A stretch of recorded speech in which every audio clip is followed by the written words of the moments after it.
Halo guys, kembali lagi dengan saya Samuel di my YouTube channel. Kali ini di video ini saya akan menjawab pertanyaan dari teman saya tentang bagaimana dengan orang yang meninggal lalu kemudian mayatnya itu dikremasi, kemudian abunya itu dilarung di laut, atau yang dikremasi abunya disimpan di dalam guci kecil lalu kemudian ditaruh di dalam memorial wall di rumah duka seperti itu, di rumah duka di mana saja kalau yang ada memorial wallnya, supaya bisa datang untuk mengunjungi seperti itu. Tapi yang dikunjungi itu abu dari jenazah yang sudah dikremasi tersebut. Pertanyaannya adalah, ketika Kristus datang kali yang kedua, nah orang yang sudah mati dalam dan jenazahnya dikremasi dan tinggal debu lalu kemudian dilarung ataupun debunya disimpan, ini akan bangkit dalam wujud seperti apa gitu. Nah, saya akan menjawab tidak dengan pikiran semata-mata berdasarkan sudut pandang saya, tapi kita belajar melihat daripada sudut pandang Alkitab. Apa yang Alkitab katakan tentang orang-orang yang sudah mati, mereka akan dibangkitkan pada saat kedatangan Kristus kali yang kedua dalam wujud seperti apa? Jika mereka sudah dikremasi atau mereka sudah dimakan ikan, hancur tubuhnya, ataukah mereka tenggelam di dalam laut dan busuk dan sebagainya lalu kemudian hancur jasadnya, ataukah mati dalam kondisi kecelakaan pesawat meledak dan hancur berantakan tubuhnya. Ketika kedatangan Kristus, kira-kira wujud mereka seperti apa gitu. Oke, kita akan lihat dari firman Tuhan di dalam 1 Korintus pasal 15 ayat yang ke-51 sampai ayat yang ke-52. Saya akan bacakan. Sesungguhnya aku menyatakan kepadamu suatu rahasia. Kita tidak akan mati semuanya, tetapi kita semuanya akan diubah. Ayat yang ke-52, dalam sekejap mata, pada waktu bunyi nafiri yang terakhir, sebab nafiri akan berbunyi dan orang-orang mati akan dibangkitkan dalam keadaan yang tidak dapat binasa, dan kita semua akan diubah. Nah, ini jelas surat Paulus kepada jemaat di Korintus supaya mereka pahami bahwa rahasia ini yaitu kita semua tidak akan mengalami kematian. Artinya apa? Ada orang yang sudah lebih dulu mati dan juga ada orang yang tidak mati pada saat kedatangan Kristus pada kali yang kedua. Jadi ada yang masih hidup dan ada yang sudah mati. Jadi kita tidak akan mati semuanya. Tetapi kita semuanya, yaitu yang mati dan yang masih hidup pada kedatangan Kristus kali yang kedua, akan diubahkan. Apa yang diubahkan? Yaitu tubuh yang fana, darah dan daging yang dapat binasa itu, yang dapat mati itu, yang bisa hancur itu, akan diubahkan dalam bentuk yang tidak binasa, dalam bentuk yang kekal dan tidak bisa mati, seperti itu. Lalu kemudian dalam sekejap mata, di sini memberikan keterangan bahwa Yang Maha Kuasa sanggup melakukan apa saja. Di dalam sekejap mata itu akan berubah dari yang binasa menjadi tidak binasa.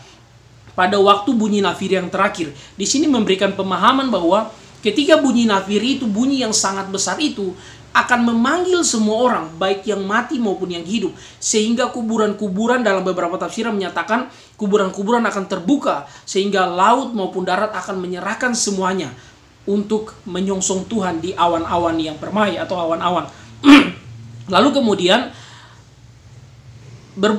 orang-orang mati akan dibangkitkan dalam keadaan yang tidak dapat binasa dan kita semua akan diubah. Seperti tadi saya sudah katakan, yang mati dan hidup akan diubahkan dalam sekejap. Lalu kemudian kita perhatikan lagi di ayat yang paralel dengan ayat ini, yaitu 1 Tesalonika 4 ayat 14. Karena jikalau kita percaya bahwa Yesus telah mati dan telah bangkit, maka kita percaya juga bahwa mereka yang telah meninggal dalam Yesus akan dikumpulkan Allah bersama-sama dengan Dia. Dia di sini adalah Yesus sendiri.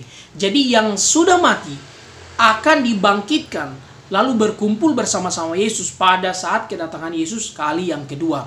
Nah, dari ayat di 1 Korintus pasal 15 ayat 51 dan 52 dan paralelnya adalah 1 Tesalonika 4 ayat 14. Ini memberikan kita satu pemahaman bahwa ketika kita mati, kemudian jenazah kita dikremasi, lalu kemudian abunya dilarung di laut atau abunya disimpan di dalam guci, ataupun kita mati dalam kondisi mungkin kita mati dalam kondisi kebakaran di satu tempat atau ledakan di satu tempat, ataukah kita jatuh dengan pesawat seperti itu, ataukah kita tenggelam di laut, kita dimakan ikan, lalu kemudian atau kita membusuk, tubuh kita hancur, itu sama sekali tidak perlu dikhawatirkan. Yang perlu dikhawatirkan adalah kita percaya atau tidak pada saat kita mati itu. Sehingga apa? Sehingga kita menjadi orang-orang yang mengalami kebangkitan pada saat kedatangan Kristus, bukan kebangkitan untuk dihukum, tetapi kebangkitan untuk dikenakan kehidupan tubuh yang baru.